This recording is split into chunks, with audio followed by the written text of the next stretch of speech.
Alright, tonight is an extra meaningful night as we launch a movement aimed at increasing awareness and action on a prevalent social misconduct, often brushed off as petty, sexual harassment, and supporting victims of the more serious sexual abuse.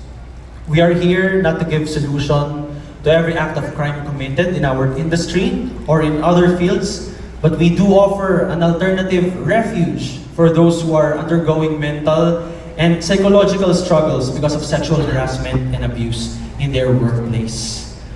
The Courage Movement, which we are launching tonight, is a movement that encourages and empowers the victims to speak out.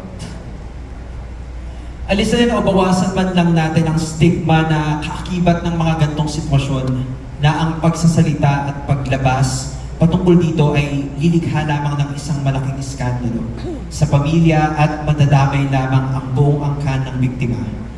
Na sobrang kahihiyan lamang ang idudulot ng pagsisiwalat ng nangyari dahil ikaw ang inabuso ng ibang tao at wala kang nagawa. At yung paghusga ng ibang tao na kaya nangyari yon ay dahil ginusto mo at hindi ka lumaban. Na ikaw pa rin ang matinding sisisihin sa nangyari.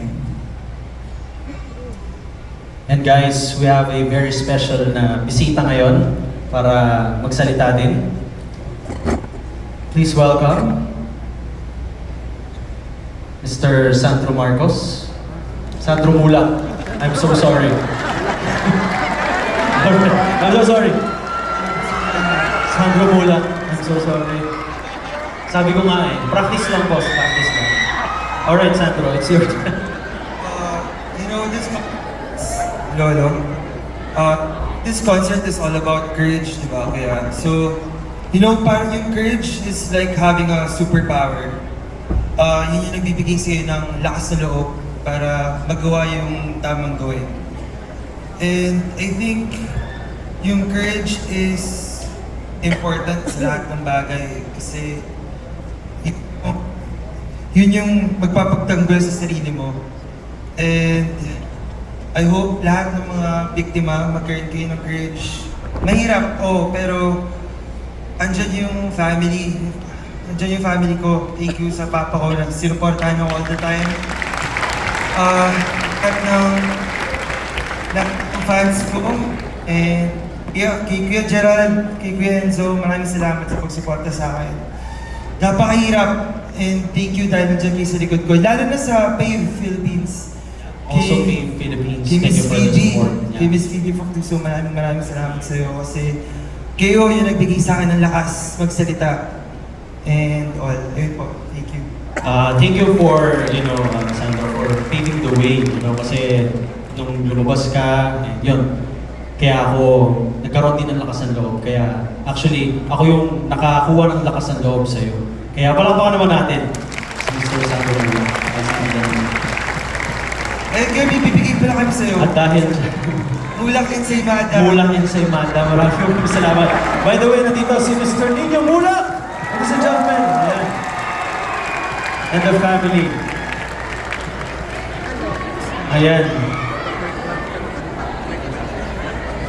Maraming salamat. Okay, move on po tayo. Sige. Ang mga biktima po ng anumang uri ng sexual harassment o abuse ay pwedeng makipag-ugnayan o tumawag sa hotline na nasa inyong harapan. We have coordinated with PAW para mabigyan po ang mga biktima ng libreng legal assistance. Maaari rin po sila makipag-ugnayan sa amin para mabigyan sila ng free legal assistance. Isa sa publiko din po namin sa mga sandaling ito ang official Facebook page ng Courage Movement. Paki-follow na lamang po ng aming page.